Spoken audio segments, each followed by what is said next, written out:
Okay, so I'd like to welcome all of you joining us today to Staying Connected. Today it's Steve Ziskowski, that's me. I'm the founder of Caerusnet, and I have the pleasure of having Jimmie Plasky joining me. Jimmie has been a Caerusnet member since 2015 at the Brighton Wednesday 10 a.m. group.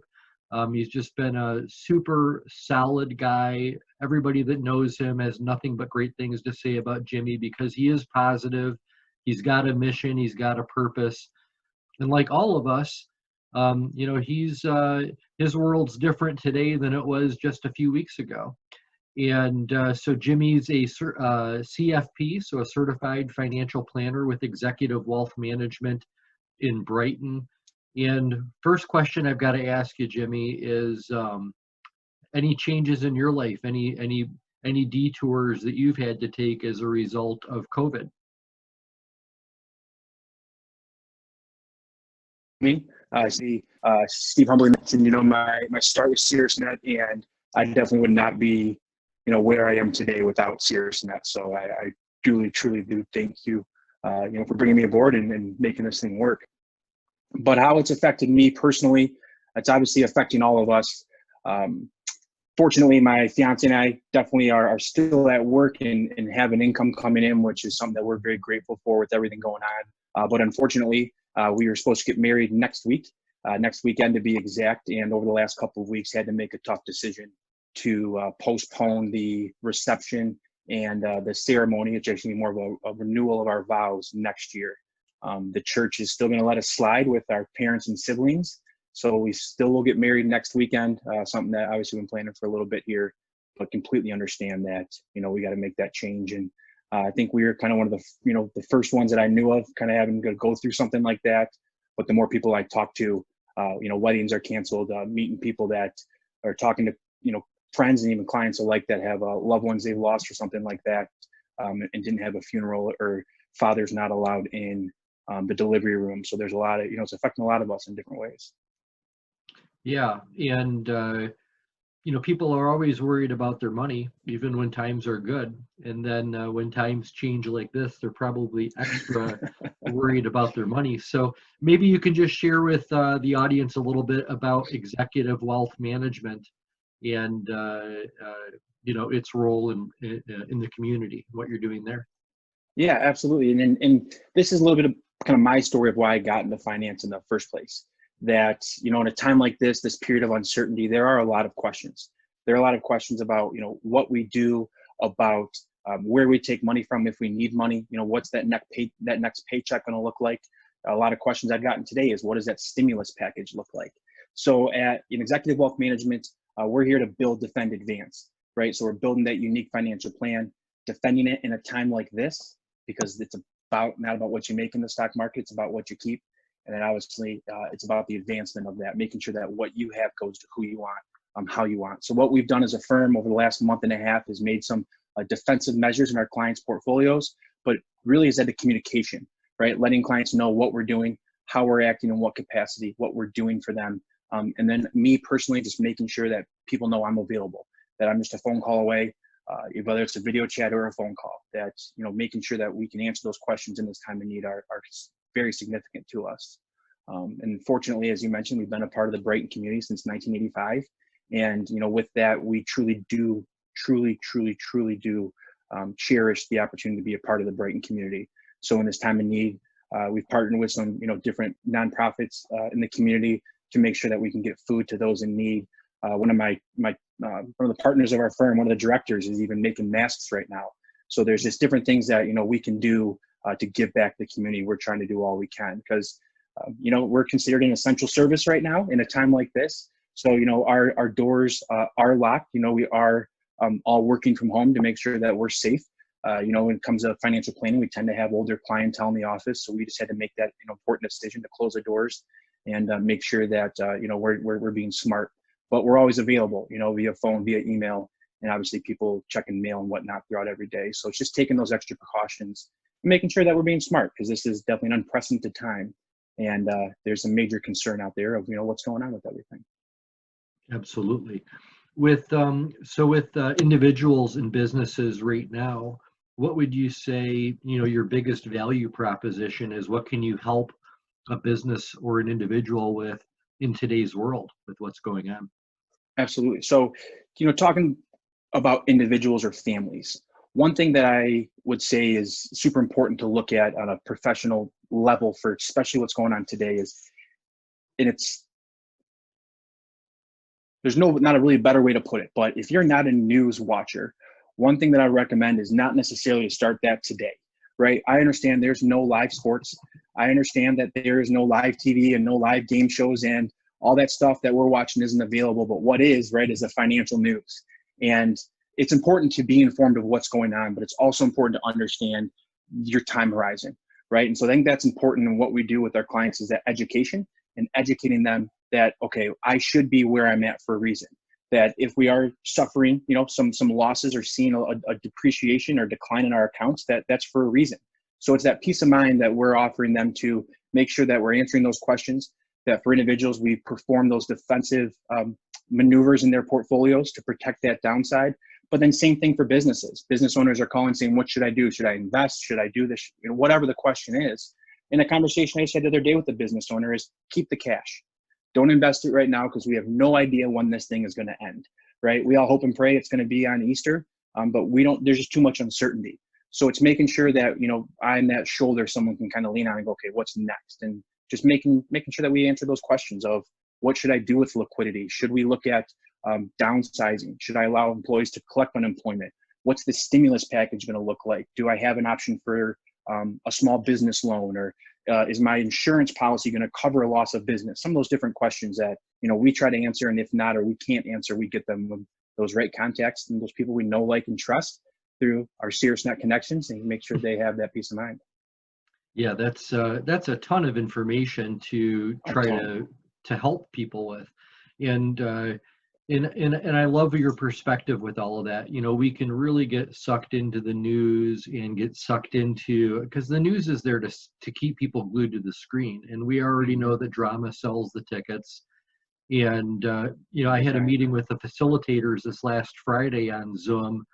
And one of our topics was trying to provide that right positive attitude with everybody, because there's so much negativity out there. Caerusnet has a bigger place right now than it ever has before to help people stay connected and to stay positive. And I told the facilitators, I actually used kind of a little bit of something that I've learned from people in your profession, because I've been facilitating for 12 years almost. I get to see a lot of member minutes and things people present. And I've been shown like a chart of like 100 years where it shows, and I'm sure you've seen this one and are very familiar with it, all of the panics, all of the horrible things that have happened, wars and the financial crisis, everything. Everything. You could over 100 years, you could probably plot out 70 different instances of things that have happened where people thought the end was near and that nothing was going to work anymore. And using that logic, we have to recognize that there's a higher likelihood than not that this will also be a dot on that plot that we'll look back on. That's how I feel. Oh, absolutely. And that's the hard part, right? Is we all just have our opinions because no one does know. And I would tend to lean with you that, and hopefully a year from now we come back and we laugh about it, right? We're like the spring of 2020, man, we knew it was coming. Or forgive me, we didn't know it was coming, but it was here and it lasted. But it's just one of those things. I think that we are a resilient country that is, humans, we are coming together. We're getting stronger as a society, as a, one unit, for better sake of a term, to beat this thing. And that if we're not making those big strides, then I think it could become an issue. But, if people are staying inside as we should, if we're washing our hands, if we're doing those smart things, and, we can keep it a short period of time, I think that's going to get people back to work. Those businesses that are struggling are going to open those doors back up. That if the stimulus package that was passed today in the House and in the Senate and now going to the president, I mean, these are big things that could really boost the economy for the short term and then get people back to work in the next 30 days, 15 to 30 days. We hope and pray that this could be a little blip on the radar. But, if people aren't smart, it could last a heck of a lot longer. And so it's just like trying to get past that the stir craziness, right, of staying at home. And so trying to change up those routines and whatnot. And that's, So I think, a lot of that conversation I have with clients. yeah, let's talk about that for a second. So, you've probably talked to more people off a ledge and more people to stay calm and to stick to their plan to be that good coach for a lot of people.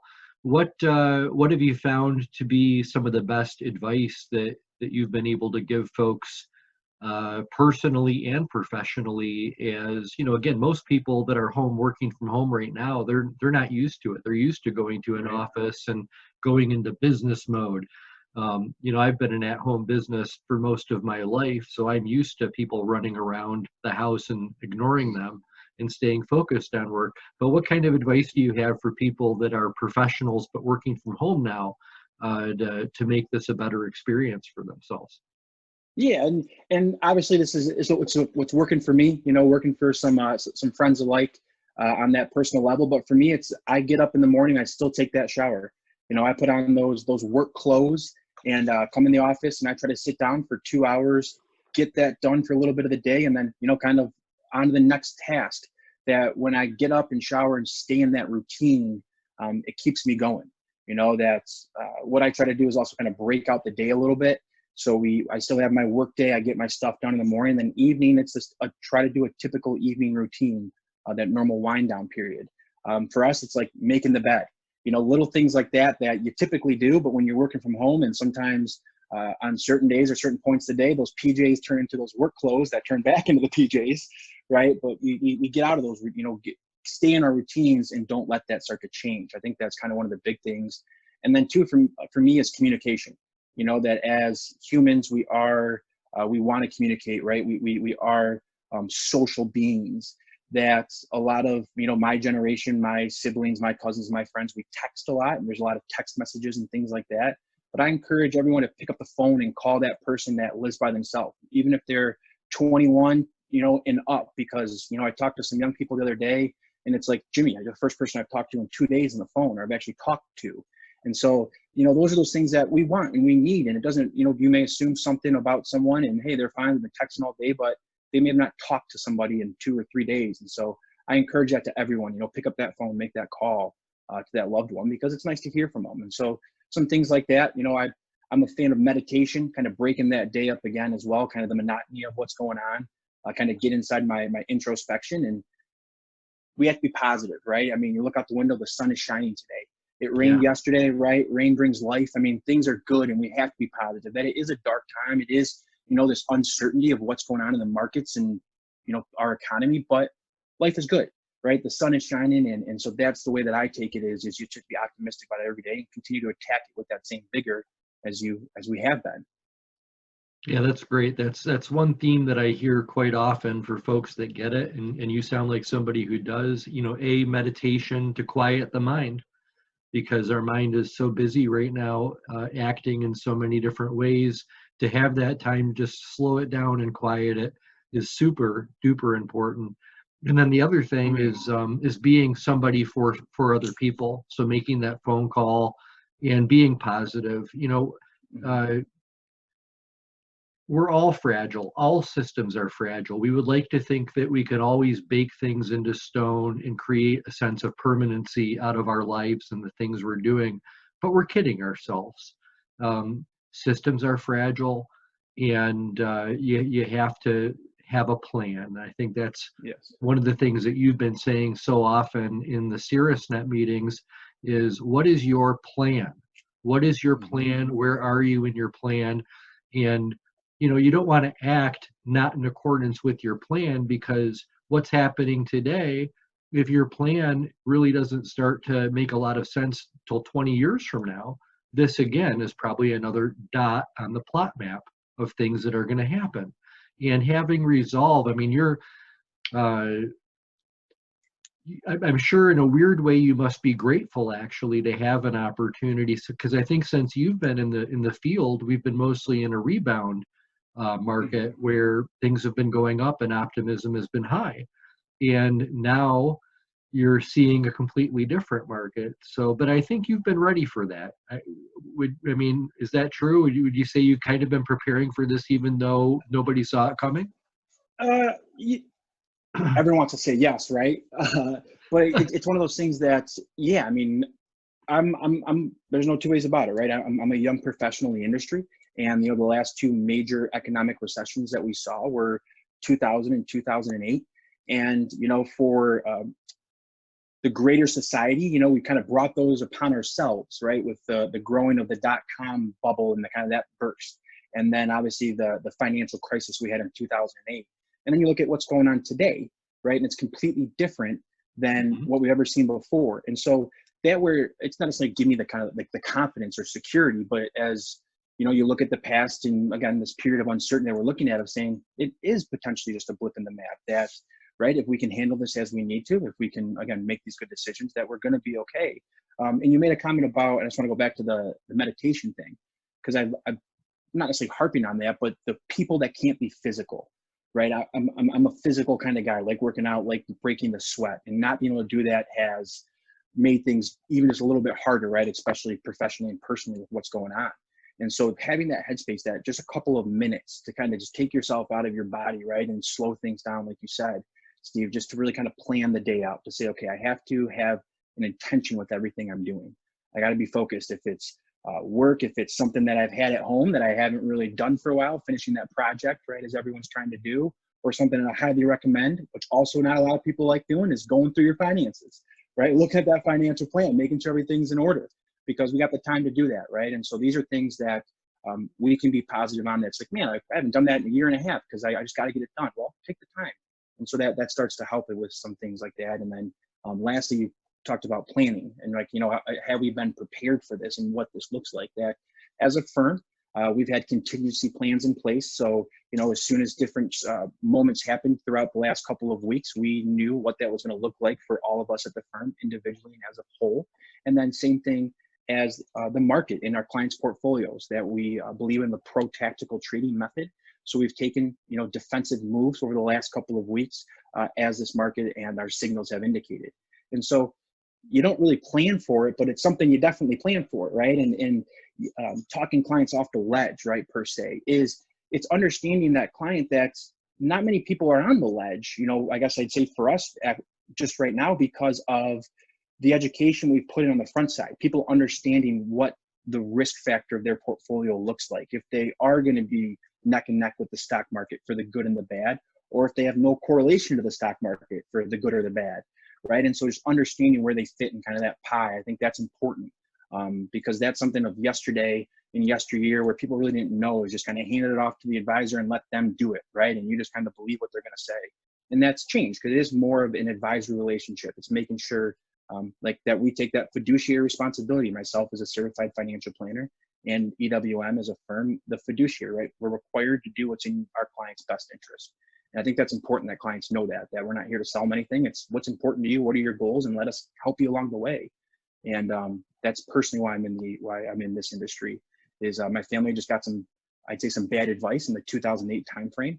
And I want to make sure that I can give that good advice, that people do trust their financial advisor, that beyond, family, finance is like the number 2 important thing for people, right? That emotionally, it might be tied for number 1. And so just being able to kind of take those emotions off, take that deep breath and kind of solve for X. Okay, what's important now? Okay, do I need the money in the stock market tomorrow? No. Okay, right? Or if I need it tomorrow, that means it's probably not in the stock market. It shouldn't be in the stock market. So those are important things that we've done in educating clients, just to make sure that they're going to be okay, right, as this thing potentially rebounds, right back up. But I don't think we're through the end of it just yet. I think we're going to see a little bit more volatility or up and down in the stock market as we've seen the last 3 weeks. Mm-hmm. Well, you sounds like your clients are going to be ready for that, and it sounds like you are for certain. Well, let's just wrap this up on another fast question.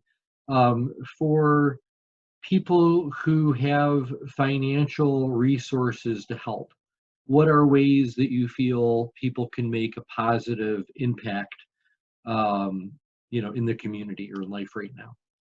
Yeah, so I kind of alluded to like the non-financial part, which I'll mention again in a second here, but financially, I mean, like what you can do, right? Obviously, we don't want to have a whole lot of human interaction, right? Keep that social distance, that good 6 feet you and I have from each other right now. But if we can give back, right? If it's nursing homes in needs, right? The hospitals, the food pantries. For me, it's the EMS, and a lot of the ones that we know that are in the front line are, the medical professionals, and even the secondary professionals helping those medical professionals.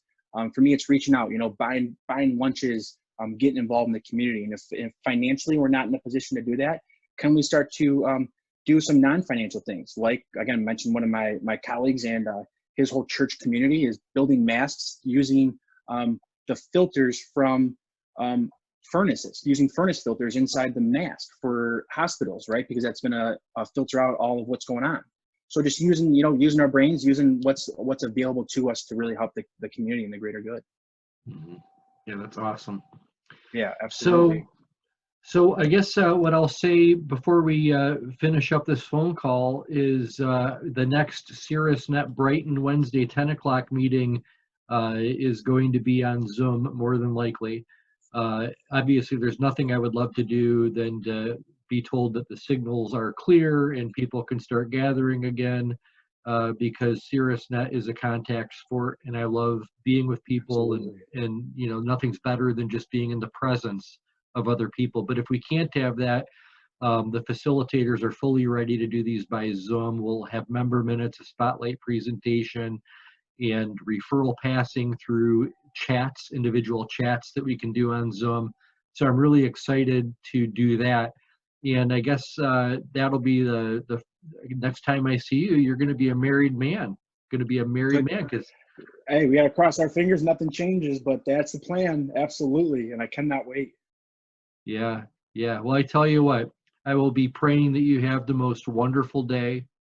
And I know that things did not even come close to going as planned, but God's got a plan for you, right? Absolutely. Yeah. It's just, Jim, again, hopefully something for us to laugh on, for a lifetime of happiness ahead. Okay, so if you're a Caerusnet member, there's a good chance you probably have a financial advisor in your group. And if you would like some information about, your finances and some guidance, we'd recommend, talk to that advisor. If you don't have an advisor in your group, absolutely, I can personally say I trust Jimmie implicitly, and I trust his company implicitly as well, too. I think they're just absolutely a perfect match together. And Jimmie's information will also be posted in the bottom of this YouTube. His information will be there if you want to reach out to him. I would assume you could talk to somebody, take an initial consultation just to get to know someone a little bit that could be a prospective client on Zoom these days, right? Oh, absolutely. And even if it's just a question, it doesn't have to be a prospective client. You're right. Just someone that's got a general question. I think that's important that Stevie hit the nail on the head. Whether it's myself, a different financial professional in your life, everybody deserves a peace of mind. And that is that they are on the path they need to be on. That, there may be some rocks in the road, but they're on that path, and there are enough good, educated, knowledgeable financial advisors that are trustworthy, that everyone should have that, at least a conversation, to make sure that they're in the spot where they want to be. Okay, fantastic. All right, Jimmie. Steve, well, I wish you a beautiful wedding day, and I'll look forward to getting the Caerusnet team together here real soon. Thank you very much, and good luck with everything. Enjoy the garden tower. I saw the conversation that you guys had on the other video, and I hope that all goes well. And so there's nothing like a farm to table, right? We'll have you and Mrs. Plasky over for a salad sometime this summer so you can see it and enjoy it. Absolutely. Sign me up. We're in. All right, Jimmie. Steve, hey, that's awesome. You have a great one. Thanks for the time today. Stay connected, my friend. You as well. Stay healthy. Talk to you soon. Bye-bye.